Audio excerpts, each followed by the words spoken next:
साथ संगत जी, प्यार से कहना ध्यान निरंकार जी। सदगुरु बाबा अवतार सिंह जी के बारे में या जगत माता जी के, माता सविंदर जी महाराज के या अन्य कितने जो इस मिशन में इस तरह हमें दिए गए हैं और अपॉर्चुनिटीज़ की, इतने महान जीवन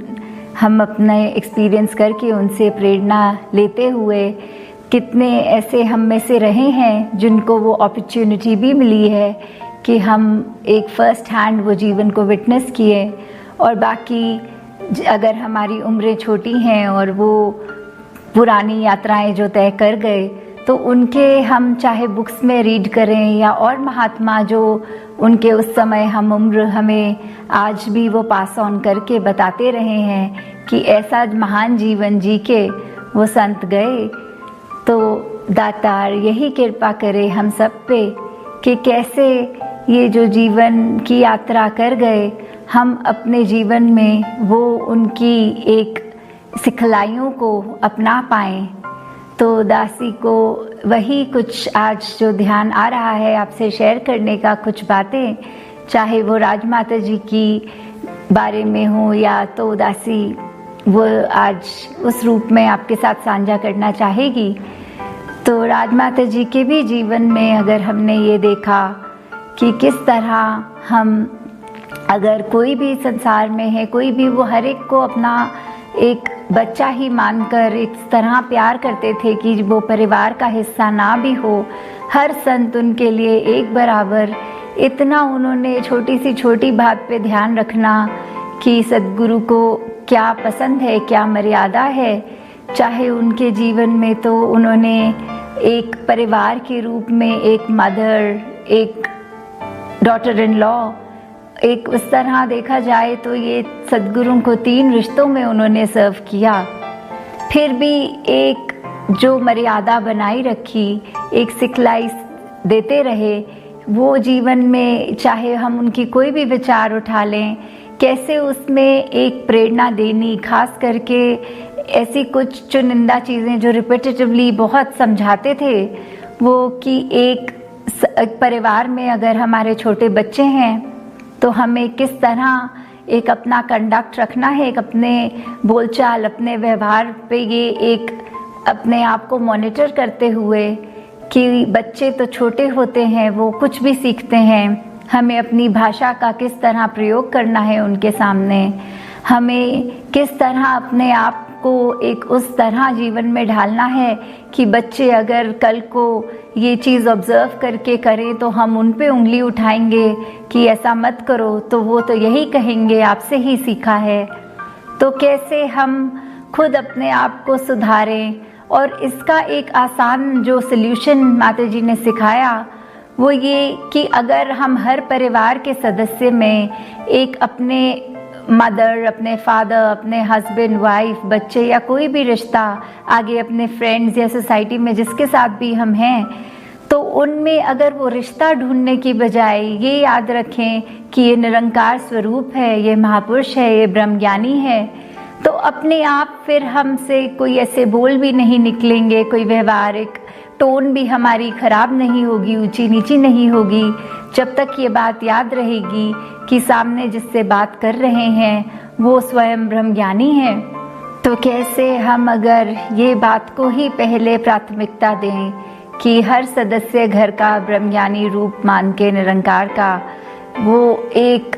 बात ही फिर हमसे कोई ऊंची नीची उनसे उस तरह नहीं होगी कि बाद में जो हमें ही शर्मिंदा होना पड़े। और ऐसे ही फिर वो बच्चों के अंदर भी जो एक कच्ची मिट्टी के, वो भी अपने आप को उसी तरह ढालेंगे क्योंकि घर का माहौल, घर में व्यवहार ही उन्होंने ऐसा देखा होगा। तो ऐसी अनगिनत बातें ये जो दात राजमाता जी ने सिखलाइयाँ बख्शी हमें। और ऐसे ही अगर आगे चलें तो जगत माता जी को भी देखा जाए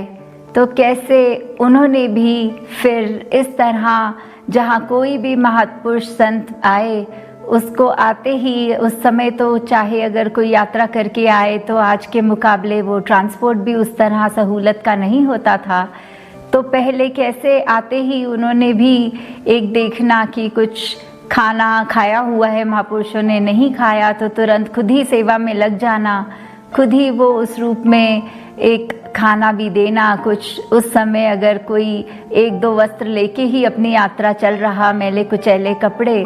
तो खुद फिर वो सेवा एक वो संत की उन्होंने अपने हाथों से करनी, चाहे उनके वस्त्र फिर धो के, कुछ फटे कपड़े हैं तो सी के, तो खुद कैसे एक माँ का रूप, एक अगर उस तरह ये भी कहा जाए कि मिशन में जो सेवा की एक साक्षात जो पहली प्रेरणा रूप, इतने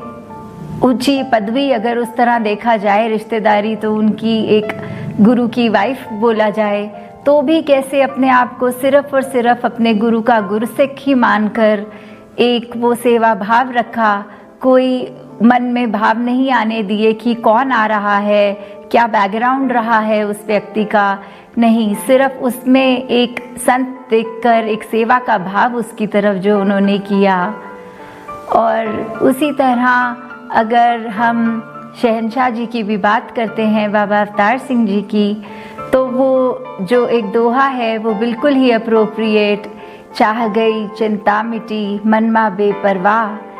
जिसको कुछ नहीं चाहिए सो ही शहंशाह। तो ये जो है बिल्कुल हूबहू शहंशाह जी के ऊपर अगर देखा जाए तो कितना ये दोहा उतरता है कि कहाँ वो एक अपने आप को जीवन भर, चाहे पहले गुरसिख रूप रहा, फिर गुरु बन के फिर से गुरसिख वापस रूप, तो कैसे ये जो चाहे ट्रांसफॉर्मेशंस की बात होती है, तो उस दौरान भी वो ट्रांसफॉर्मेशन के ये दौर देखे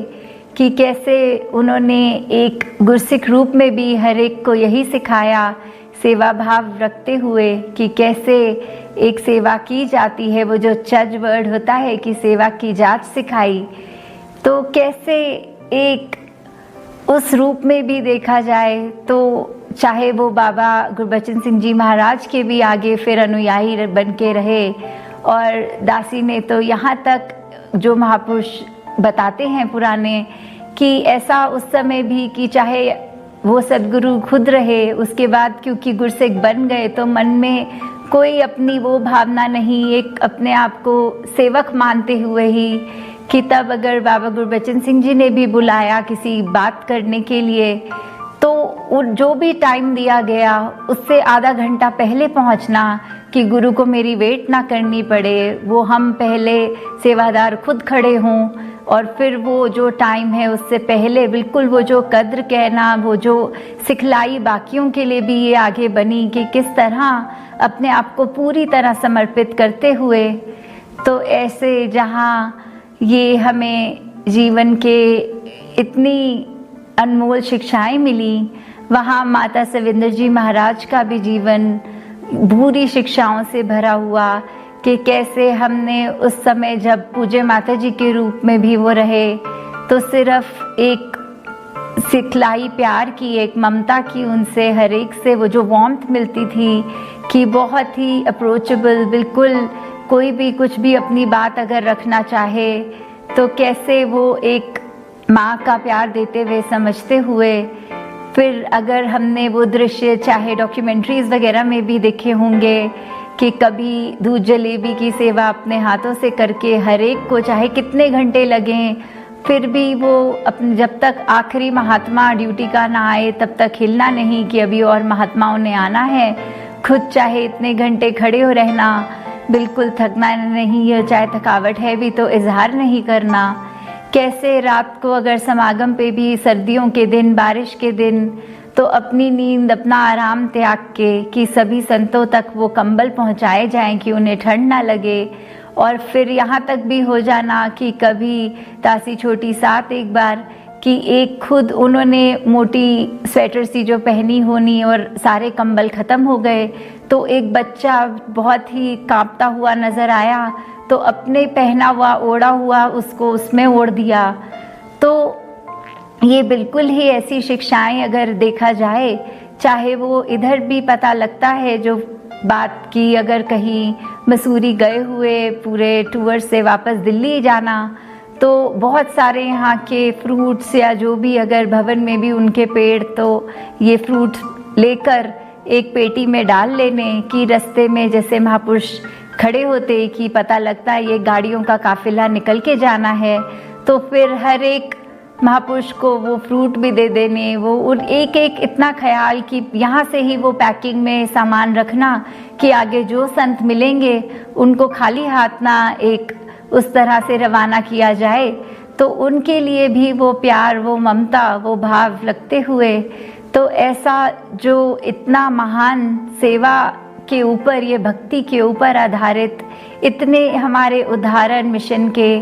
तो अगर हर एक के जीवन से भी हम कुछ कुछ अपने अंदर डाल लें तो हमारा जीवन अवश्य ही ये संवरेगा। तो ये जो मुक्ति पर्व के उपलक्ष्य में हम और अगर कितना सोचें कि ये टर्म भी, मुक्ति भी, तो वो क्या है? वो तो है कि ब्रह्म ज्ञान पा लिया जब इस रूह ने, अपनी पहचान कर ली, ये जन्म मरण के बंधन से हट गए, तो कैसे फिर एक ये बात कि फिर मुक्ति है, ये साल्वेशन वाली बात कि अब हमारा कुछ होगा नहीं, एक जीवन की यात्रा ने तो चलते जाना है, पर उसके उतार चढ़ाव हम पे असर नहीं करेंगे, उसके दुख सुख हमें उस तरह एक गिराव या ऊपर की ओर नहीं लेके जाएंगे। जैसे हरदेव वाणी में भी अंकित है कि जन्म मरण के बीच का जीवन मुक्ति का हकदार बने, भक्ति से भरपूर हो इसका भक्ति ही श्रृंगार बने। कि कैसे ये जो हमारी जीवन की यात्रा है, ये जन्म से लेके मरण तक की यात्रा, उसमें हमने जो भी जिया, क्या हमने अपने आप को पहचाना, क्या हम इस ब्रह्म ज्ञान के माध्यम से निरंकार से जुड़े, क्या हमें अपनी पहचान हुई,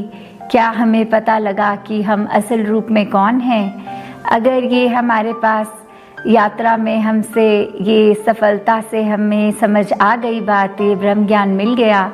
तो निश्चित ही है कि ये एक मुक्ति हमारी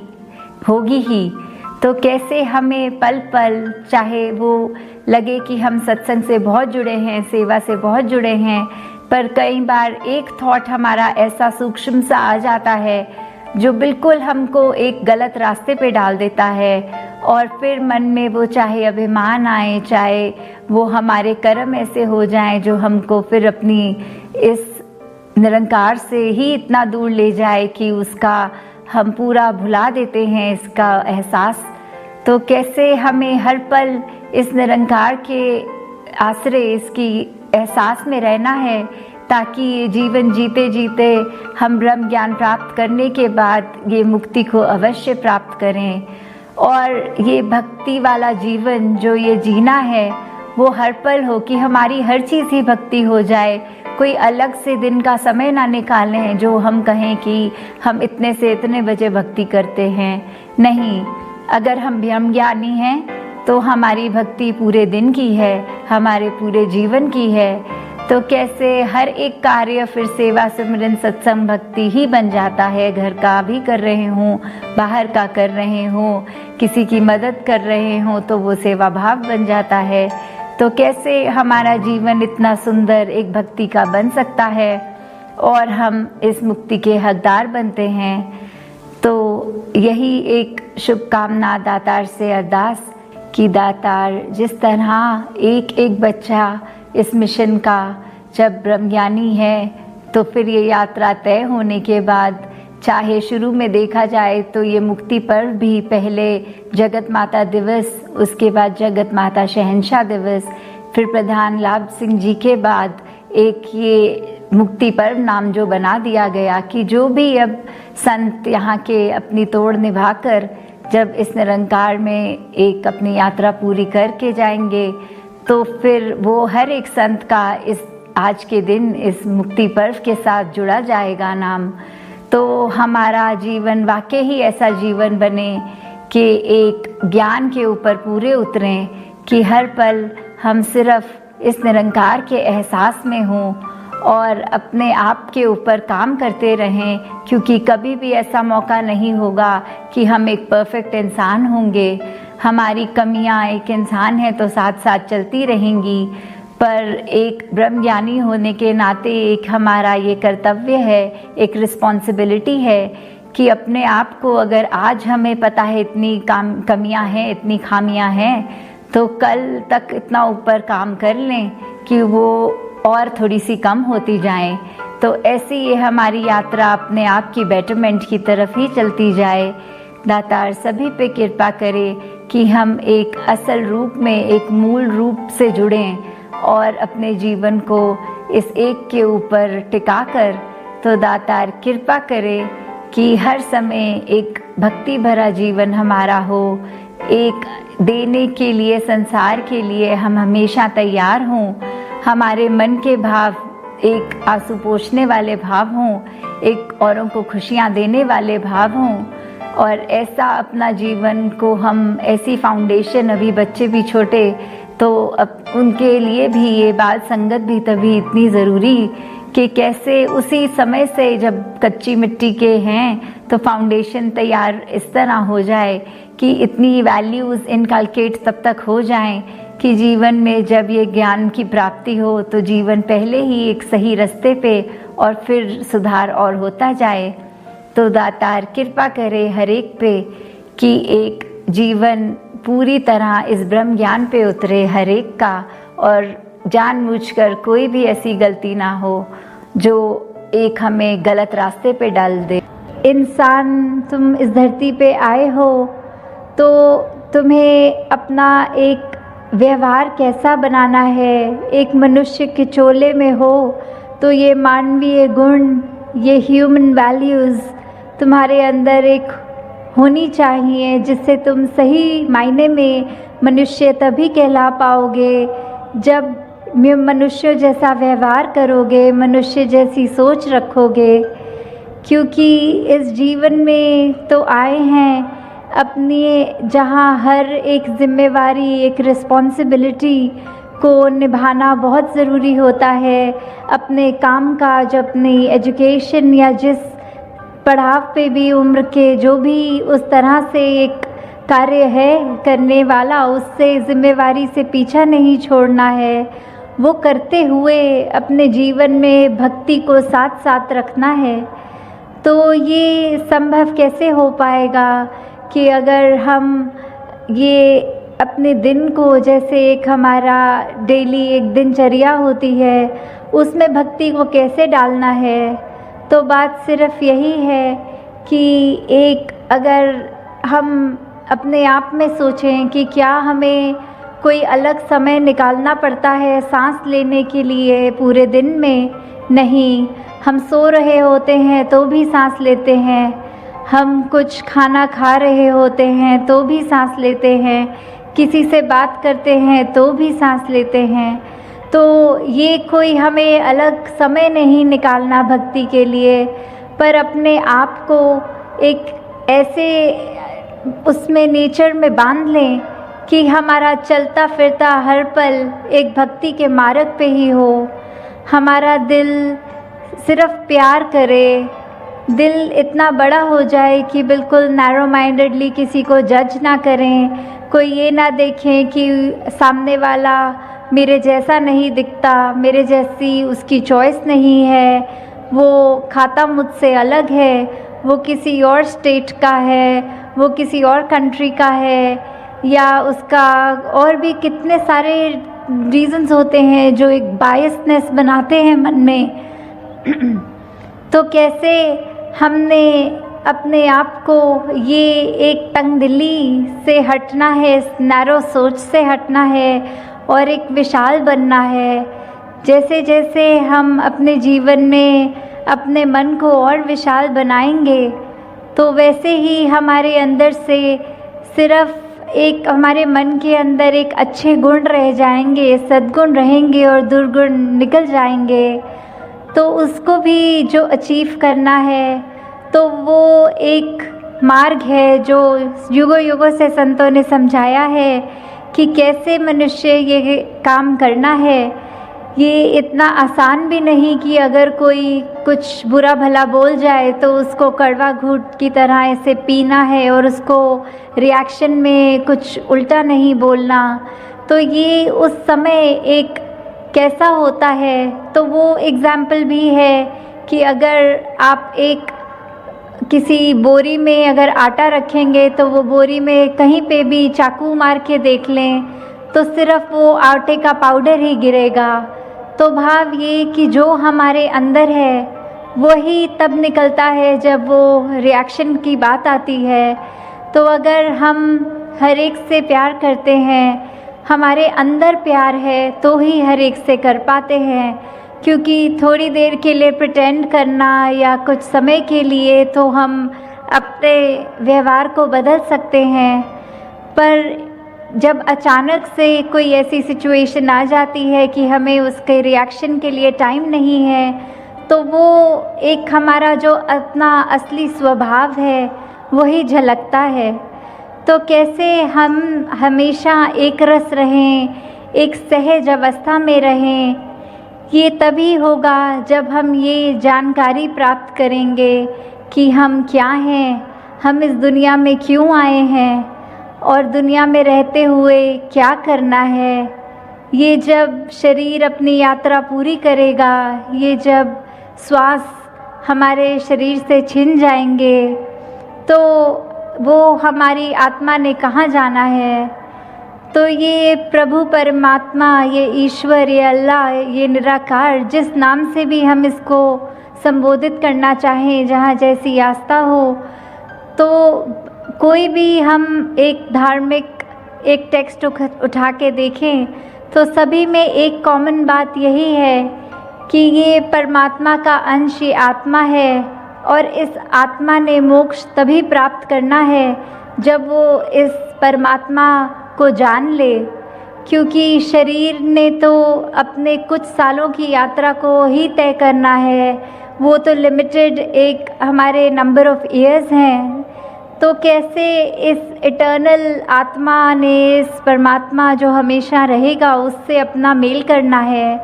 तो वो सिर्फ ब्रह्म ज्ञान द्वारा ही पॉसिबल है। कि कैसे जब हम self realisation through God realisation वाली बात कि अपनी असली पहचान, अपना असली अस्तित्व हमें कैसे पता लगेगा, वो इस परमात्मा की जानकारी से। क्योंकि ये आत्मा जब इस शरीर में है तो इतने सालों से रहने के बाद वो अपने आप को शरीर ही मान बैठती है, पर ये तो उससे बहुत एक ऊंची अवस्था की है। शरीर ने तो जल्दी साथ छोड़ना है और ये आत्मा तो हमेशा रहेगी। तो कैसे उस मृत्यु के बाद भी ये जो एक मुक्ति वाली बात आती है, तो जब हम इस परमात्मा का, इस निराकार का एहसास अपने जीवन में रखते हैं, पल पल रखते हैं, तो अपने आप ही एक संतमति वाली बात हमारे अंदर रहती है। जब ये एहसास होता है कि परमात्मा हमारे अंग संग है, हमारे बिल्कुल इतने नज़दीक है जितनी ये आईलैशेस भी, ये पलकें भी हमारी आँख से हैं, तो उससे भी ज़्यादा नज़दीक तो ये परमात्मा है, हमारे अंदर परमात्मा है। हमारे अंग संग हम किसी व्यक्ति से बात भी कर रहे हैं तो सामने वाले में भी वही परमात्मा है। तो जब एक ये पता लग जाता है कि एक अगर पिता ही एक है, तो फिर बच्चों के बीच में वो नफ़रत किस बात की। तो कैसे एक ये यूनिवर्सल ब्रदरहुड, एक ये ग्लोबल विलेज वाली बात जो आती है, तो वो कैसे उसका एक असली रूप हम कैसे बना सकते हैं, वो हमारी सोच से, हमारे दिल से ही होगा। उसकी शुरुआत हमसे ही होनी है कि ये वर्ल्ड विदाउट वॉल्स है, एक संसार जो इतना सुंदर है। हमारा एक कर्तव्य है कि इस संसार में आए हैं, तो जब इस संसार से रुखसत हों तो जिस कंडीशन में ये हमें मिला, हमें उससे ज़्यादा खूबसूरत छोड़कर जाना है। तो कैसे हमने एक दूसरे में ये यूनिटी इन डाइवर्सिटी को अप्रिशिएट करना है और ये बिल्कुल नफ़रत का कारण नहीं बनाना। और साथ ही अपने दिल को हमने इतना विनम्र बनाना है कि कोई भी अच्छा कार्य करें तो उसका अहंकार मन में ना आए। क्योंकि एक अगर हम एक पेड़ का भी एग्जाम्पल देखते हैं, तो पेड़ अपने आप में चाहे ऊंचा है, स्टिफ है, पर उसकी डालियों में जब जब फ्रूट्स लगते हैं तो अपने आप वो ब्रांचेस उसकी थोड़ी बेंड हो जाती हैं, वो झुक जाती हैं। तो जितने हमारे अंदर गुण आए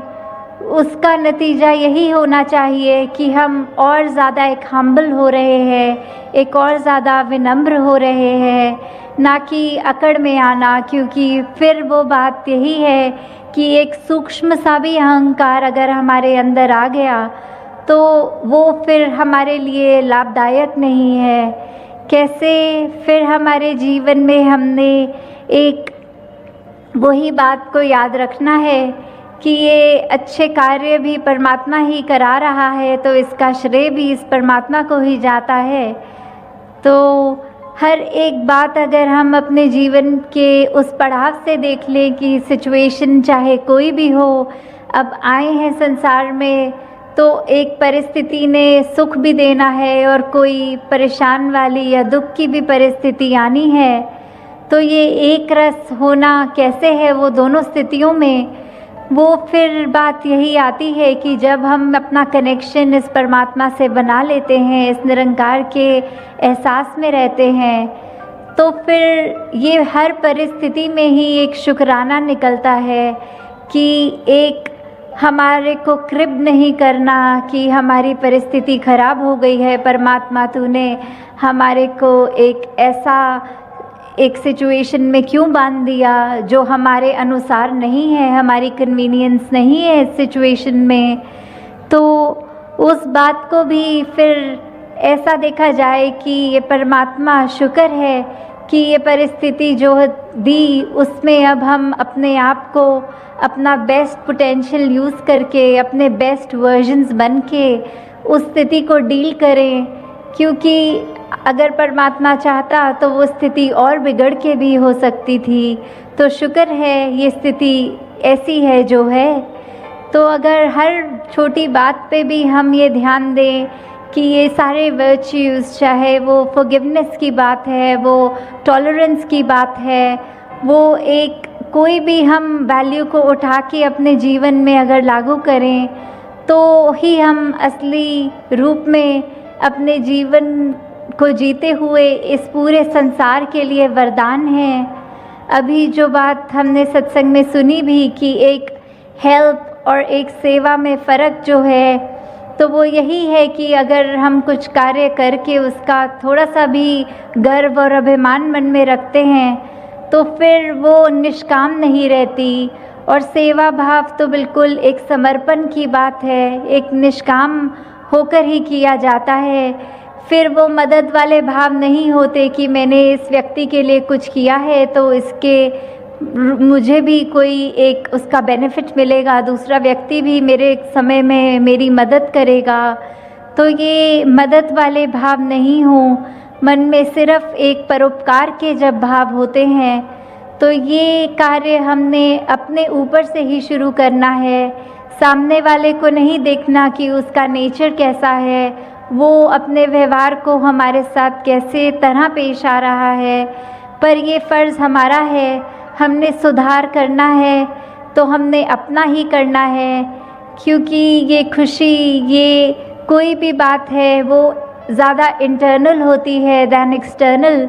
क्योंकि हम एक बंद कमरे में भी उदास हो सकते हैं और एक भरे मेले में भी उदास हो सकते हैं। और वही बात कि अगर हम अचानक से एक सोच पॉजिटिव को अपने दिमाग में डाल लेते हैं तो हम हर जगह खुश भी हो सकते हैं। तो ये नेगेटिविटी से जितना भी हम दूर हो सके उसने आना तो है। तो अब हम कैसे कंटेनर बन रहे हैं कि क्या हम फिर उस नेगेटिविटी को अकोमोडेट कर रहे हैं या उसकी जगह पॉजिटिव थॉट्स ला रहे हैं। अगर हमारे पाँव में कोई कांटा चुभ रहा है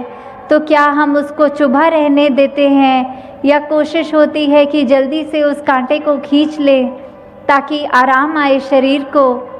तो बात वही है कि अगर कोई नेगेटिव थॉट आ भी रहा है तो कैसे उसको उसी समय दूर कर दें कि ये परमात्मा ने ये जीवन इतना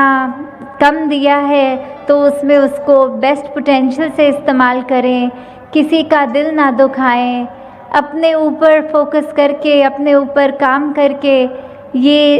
एक ऐसे हम इंसान बन पाएँ जो वाकई ही युगों युगों से संत समझाते हैं कि ऐसे मनुष्य बनो